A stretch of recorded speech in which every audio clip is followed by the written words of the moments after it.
Hello friends, welcome to New Era Pathshala Education. Please like and subscribe our channel for complete course and recorded videos of class 10th and to crack all the competitive exams, and don't forget to press the bell icon for more educational videos, and you can also comment us for any queries on our comment box. Thank you. Hello everyone, welcome to New Era Pathshala Education. Myself Nishtha, and I'll be teaching chemistry on this platform. Please do subscribe this channel for more educational videos. You can also send me any query related to the topic in the comment box. Please do like it and share it with your friends. So students, in the last lecture we have started with the preparation of sodium hydroxide with the help of brine solution, that is sodium chloride, and that process is called chlor-alkali process, in which chlorine is produced along with the alkali, that is sodium hydroxide, that is also called caustic soda. In this reaction we have discussed two gases are produced, one is chlorine and one is hydrogen. So in this reaction we will start with the activity कि हम ये reaction perform कैसे करेंगे और ये reaction के क्या क्या एप्लीकेशंस हैं, कहाँ कहाँ ये मटेरियल्स को हम लोग यूज़ कर सकते हैं. So let us start with that activity. So this diagram is given in your book. In this diagram you can see they have written salt. Salt से हम तीन चीज़ें बना रहे हैं, एक है हाइड्रोजन, एक है क्लोरीन और एक है NaOH. Hydrogen is obtained at cathode. Cathode का चार्ज जो होता है नेगेटिव होता है. Chlorine is obtained at anode जो पॉजिटिव होता है. And NaOH that is caustic soda is prepared along with these two gases. और ये जो दो गैसेस हैं हम लोग इनको स्टोर करके बड़े सारे इम्पॉर्टेंट प्रॉपर्टीज़ के लिए, इम्पॉर्टेंट यूजेस के लिए हम इनको यूज़ कर सकते हैं. सो we are going to start with what are the various applications of this chlor-alkali process. इस प्रोसेस से हमें क्या क्या फ़ायदे होते हैं, ये कैसे होता है, we are going to start with it. So this is the process of chlor-alkali. अब यहाँ पे हम क्या कर रहे हैं, प्रिपरेशन कर रहे हैं with the help of industrial salt of what? Sodium hydroxide. So यहाँ पे आप देखो क्या करना है. सबसे पहले उन्होंने क्या किया, इंडस्ट्रियल सॉल्ट लिया, उसको एक कंटेनर में डाला जिसमें सॉल्ट को डिज़ोल्व किया गया है इन वाटर, जिसको हम बोलते हैं सॉल्ट डिज़ोल्वर. अब ये सॉल्ट डिज़ोल्वर में से यहाँ पे फ़िल्टर करके इसको यहाँ भेजा गया. उसके बाद इलेक्ट्रिसिटी पास की गई यहाँ पे विद द वाटर. अब इलेक्ट्रिसिटी में पास कराने के साथ साथ दो एनोड दिए गए हैं, प्लस एंड माइनस, जिसको हम कैथोड एंड एनोड बोलते हैं. दो इलेक्ट्रोड्स दिए गए हैं. अब यहाँ पे क्या करना है, जब हम यहाँ पे इलेक्ट्रोड्स दिए गए हैं, अब यहाँ पे दो गैसेस रिलीज़ होंगी. एक होगी chlorine, this is the chlorine, and एक साथ में क्या होगी, हाइड्रोजन. ये ऑरेंज वाली जो पाइप है दिस रिप्रेजेंट हाइड्रोजन गैस निकल रही है, और येलो वाली शो कर रही है कि क्लोरीन निकल रही है. सो क्लोरीन की ट्रीटमेंट यहाँ पे कर सकते हैं, हाइड्रोजन गैस को स्टोर कर सकते हैं यहाँ पे. अब क्या होगा, इसमें से गैसेस तो इन पाइप्स के थ्रू हमने बाहर निकाल लेनी है. जो बचेगा solution that is NaOH 32% receiver. यहाँ पे 32% NaOH का सोल्यूशन हमें रिसीव हो जाएगा. Then triple effect evaporator. अब इवेपोरेटर से हम क्या करेंगे, NaOH में जो पानी डिज़ोल्व किया गया है उस पानी को सारा इवेपोरेट करेंगे, और यहाँ पे NaOH प्रोडक्ट रिसीवर जो प्योर NaOH है वो रिसीव हो जाएगा. उसके बाद हमने क्या करना है, इसको फर्दर प्रोसेस में डालेंगे जिसके थ्रू हमें NaOH 98% ऑब्टेन हो जाएगा. सो मतलब हमने इसकी प्योरिटी को बढ़ाना है. यहाँ पे 32% प्योरिटी थी क्योंकि इसमें वाटर भी डिज़ोल्व था, बाकी चीज़ें भी थी. जब हमने उसको इवेपोरेटर के थ्रू यहाँ पे पास करवाया, इम्प्योरिटी रिमूव करवाई, तो उसकी जो परसेंटेज थी that is increased from 32 to 98% purity. So this whole process is called chlor alkali process, जो इंडस्ट्री में हम लोग करते हैं, जिससे हम NaOH की प्रेपरेशन करते हैं. Now next, what are the important applications. अब यहाँ पे 3 प्रोडक्ट्स मेनली बन रहे हैं, कौन कौन से, NaOH, क्लोरीन एंड हाइड्रोजन। अब इन तीनों की क्या क्या इंडस्ट्रियल एप्लीकेशंस हैं, क्या क्या यूजेस हैं, वो हम लोग डिस्कस करेंगे। First is hydrogen. Hydrogen is used as fuel, margarine, ammonia for the fertilisers. Hydrogen को फ्यूल की तरह, जो रॉकेट्स होते हैं उसमें hydrogen is used as a fuel. Ammonia की प्रेपरेशन में nitrogen and hydrogen are combining together to form ammonia, जिसमें हाइड्रोजन को यूज़ किया जाता है। Chlorine is use for water treatment.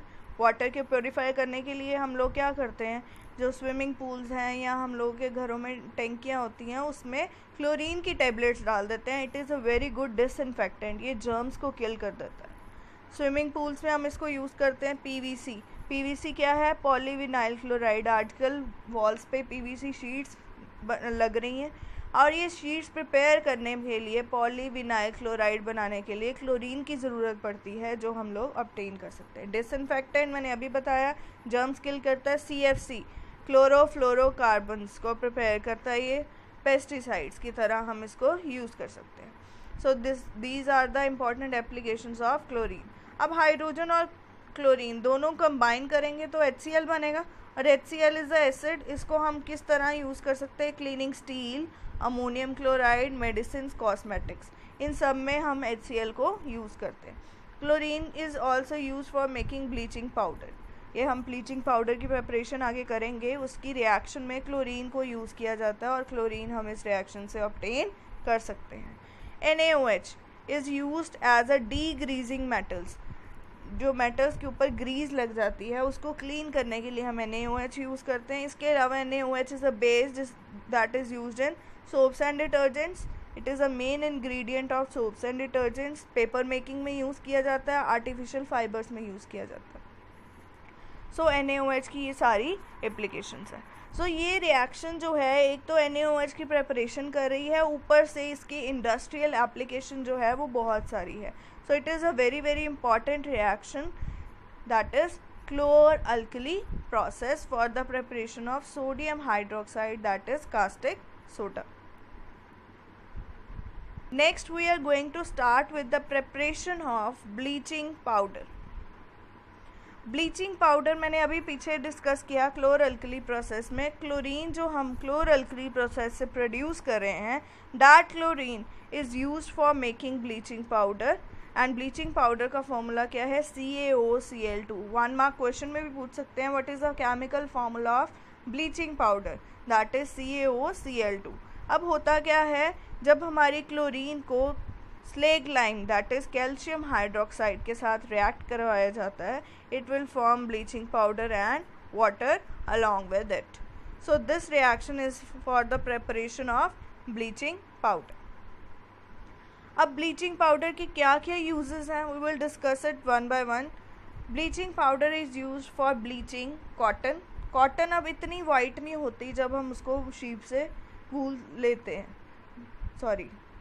जब हम उसको एक्सट्रैक्ट करते हैं फ्रॉम द प्लांट, वो इतनी वाइटिश नहीं होती। उसको वाइट करने के लिए हम उसको ब्लीच करते हैं ब्लीचिंग पाउडर के साथ। लिनन जो कपड़ा टेक्सटाइल का इंडस्ट्री में यूज़ करते हैं, उसको भी ब्लीच किया जाता है। ब्लीचिंग वुड पल्प, जो वुड पल्प होती है उसको भी कलर रिमूव करने के लिए हम ब्लीच किया जाता है। Paper factories, bleaching washed clothes and laundry. Laundry जब हम बेचते हैं तो वॉशिंग करने के बाद हम उनको ब्लीच करते हैं ताकि वो उनका प्रॉपर कलर जो है वाइटिश निकल आए। And oxidising agent in chemical industries, हमने किया था ऑक्सीडाइजिंग एजेंट कौन से होते हैं, जो किसी को ऑक्सीडाइज करते हैं। किस चैप्टर में किया था, फर्स्ट चैप्टर में, केमिकल रिएक्शंस एंड इक्वेशंस में, कि जो ऑक्सीडाइजिंग एजेंट होते हैं वो दूसरे को ऑक्सीडाइज करते हैं और खुद क्या होते हैं, रिड्यूस होते हैं। सो उनको हम क्या बोलते हैं, oxidising agents. So it is a very good oxidising agent. क्यों? क्योंकि इसमें सिंगल ऑक्सीजन है और ये जो ऑक्सीजन है ये फर्दर जो है किसी को भी ऑक्सीडाइज कर सकती है जब हम इसको ब्रेक करेंगे। For disinfecting drinking water to make it germ free, हम ब्लीचिंग पाउडर को भी डाल सकते हैं क्लोरीन की जगह वाटर में ताकि वो जर्म्स को ख़त्म कर दे, क्योंकि इसमें क्लोरीन तो है ही है। क्लोरीन तो रिलीज़ करेगा ये। सो इसको भी हम वाटर में डाल के उसके जर्म्स को ख़त्म कर सकते हैं as a disinfectant. So these all are the important uses of bleaching powder which is prepared from the chlorine as well as along with it slaked lime that is calcium hydroxide.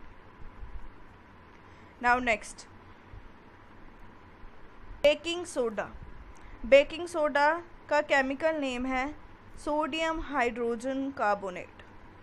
Chemical name क्या है? Sodium hydrogen carbonate. अब baking soda जो है कहाँ use करते हैं हम लोग? अपने किचन्स में यूज़ करते हैं। कैसे यूज़ करते हैं हम इसको पढ़ेंगे नेक्स्ट, बट उससे पहले हम उसकी क्या करते हैं प्रेपरेशन, कि उसको बनाते कैसे हैं। उसको बनाने के लिए फिर क्या लिया हमने? Raw material NaCl that is sodium chloride, common salt हमारा। उसको उसमें वाटर डाला, carbon dioxide and ammonia, these two gases, और इसका सोल्यूशन जब हम इसमें पास करवाएंगे तो क्या बनेगा? Ammonium chloride and sodium hydrogen carbonate. Sodium hydrogen carbonate is used as baking soda. Baking soda की तरह हम लोग इसको यूज़ करते हैं। जैसे जो साउथ इंडियन चीज़ें, ढोकला, इडली, ये वो चीज़ें प्रिपेयर करने के लिए हम लोग क्या करते हैं? उसमें बेकिंग सोडा डालते हैं। It is basic in nature. Basic क्यों है? क्योंकि यहाँ पे ये किससे बना है? Sodium bicarbonate. Bicarbonate means carbonic acid से बना है। Sodium hydroxide is a basic, strong base है, तो इसका नेचर कैसा होगा? बेसिक सॉल्ट है ये। It is basic in nature so can be use to neutralise an acid. अब जब हमें एसिडिटी होती है, हम लोग इनो वगैरह लेते हैं, उस इनो में भी क्या प्रेजेंट होता है? Baking soda. It is non corrosive base, मतलब हम इसको इनटेक अपनी बॉडी में कर सकते हैं, हमारी बॉडी को कोरोड नहीं करेगा, ये ख़त्म नहीं करेगा। It will not harm our body parts. When it is heated, the following reaction take place. अब जब हम बेकिंग सोडा डाल दिया, उसको उसी टाइम हीट करते हैं। हीट करने के बाद क्या होता है? इसमें कौन सी गैस निकलती है? Carbon dioxide. अब आपने देखा होगा जब हम लोग बेकिंग सोडा डालते हैं किसी चीज़ में, उसमें बबल्स क्रिएट होते हैं, जिसके कारण वो डो है या वो मिक्सचर है वो राइज अप हो जाता है, क्योंकि उसमें बबल्स क्रिएट हो जाते हैं। और वो बबल्स क्रिएट होने का कारण क्या है? This gas that is carbon dioxide gas. और ये कार्बन डाइऑक्साइड गैस क्या करती है? उसमें बबल्स के साथ साथ उस मिक्सचर को राइज अप कर देती है, उसको फुला देती है, जिसके कारण उसमें जाली बन जाती है, फ्लफ़ी बनता है वो चीज़। तो उस चीज़ को, किसी भी खाने वाली चीज़ को हम फ्लफ़ी करने के लिए हम उसमें बेकिंग सोडा ऐड करते हैं। जैसे ढोकला है, इडली है, केक्स है, उनमें भी हम बेकिंग सोडा यूज़ करते हैं। Uses: the soda commonly used in kitchen for making tasty crispy pakoras is baking soda. कई लोग क्या करते हैं, जब पकौड़े बनाते हैं उसमें थोड़ा सा बेकिंग सोडा डालते हैं, जिससे वो पकौड़े जो हैं ज़्यादा क्रिस्पी बनते हैं, क्योंकि फ्लफ़ी हो जाता है वो जो बेसन आपने उसका डिज़ोल्व किया। So this is a very important application which we use in our daily life. Now second use is for making baking powder. जो केक्स वगैरह बनाते हैं उसमें बेकिंग पाउडर डलता है। अब बेकिंग पाउडर भी हम बेकिंग सोडा से प्रिपेयर कर सकते हैं। अब हमें करना क्या है? बेकिंग सोडा का मिक्सचर लेना है, किसके साथ? Mild edible acid. Mild means very weak, जो हमारी बॉडी को अफेक्ट ना करे। वीक एसिड लेना है। एडिबल मतलब जिसको हम खा सकते हैं, जैसे विनेगर ले लिया सपोज़। सो बेकिंग सोडा को जब हम माइल्ड एडिबल एसिड इसके साथ कंबाइन करेंगे, या विनेगर के अलावा सिट्रिक एसिड भी यूज़ कर सकते हैं, लेमन। आपने कई बार देखा होगा कई चीज़ों में हम इनो डालने की बजाय बेकिंग सोडा डालते हैं, उसके ऊपर थोड़ा सा विनेगर या लेमन डाल देते हैं, तो वो भी इनो वाला ही काम करता है, क्योंकि वो बेकिंग पाउडर बन जाता है जब हम बेकिंग सोडा में थोड़ा सा माइल्ड एसिड डालते हैं।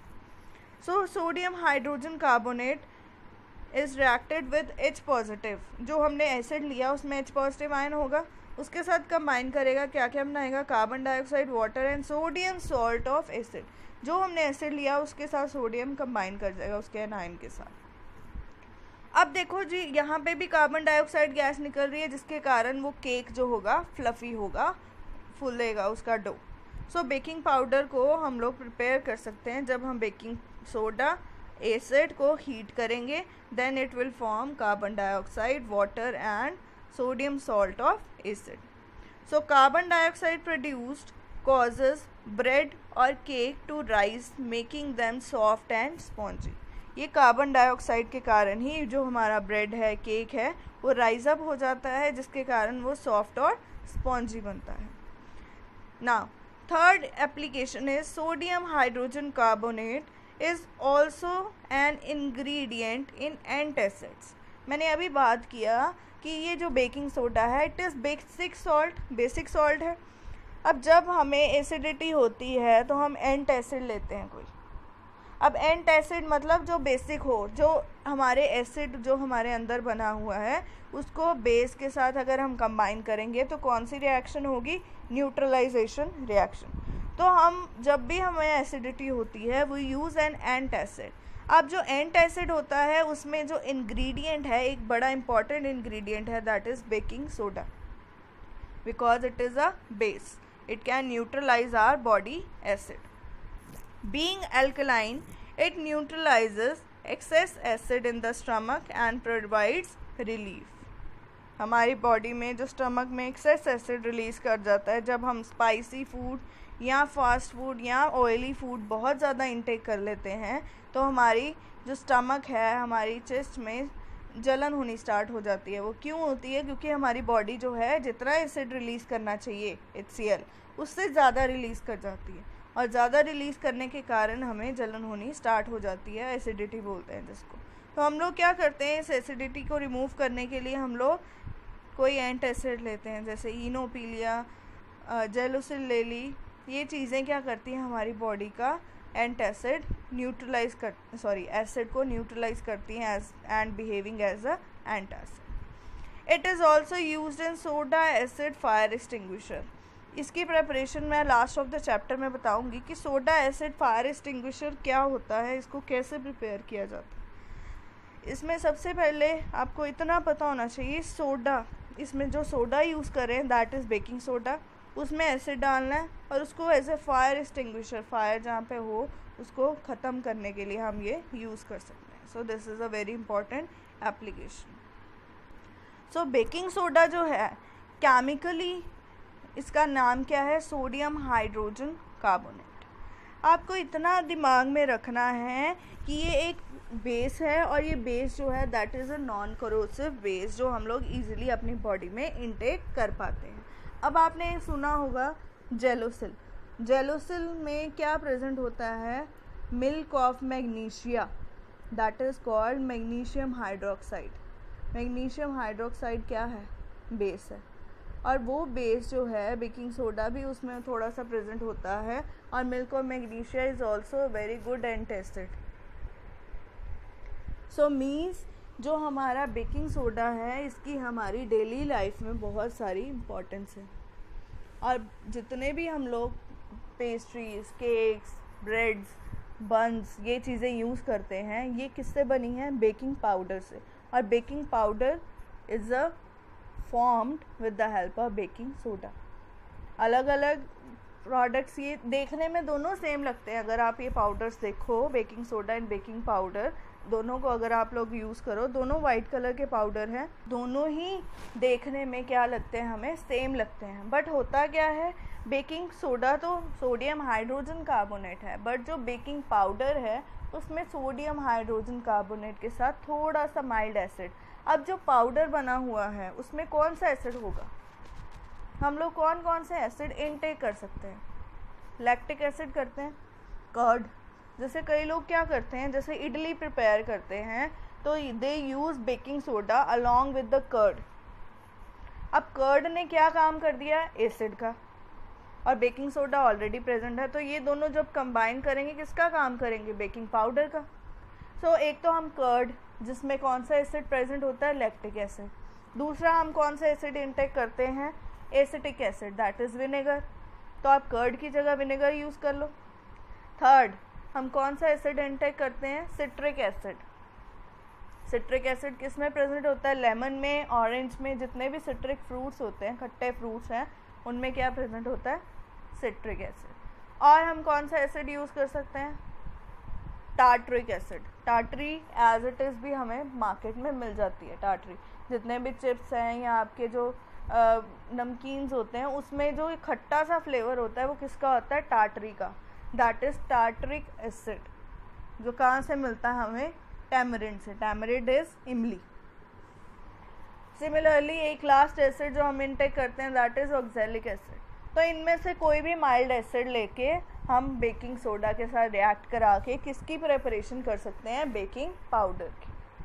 So these were all about preparation of baking soda, baking powder and their uses in our daily life. So यहाँ तक अभी तक आपको कोई भी प्रॉब्लम है, कोई भी डाउट है, आप अब मुझे कमेंट बॉक्स में सेंड कर सकते हो। And do like and share my videos. Till then, thank you very much. We will continue the topic in the next lecture. Bye bye.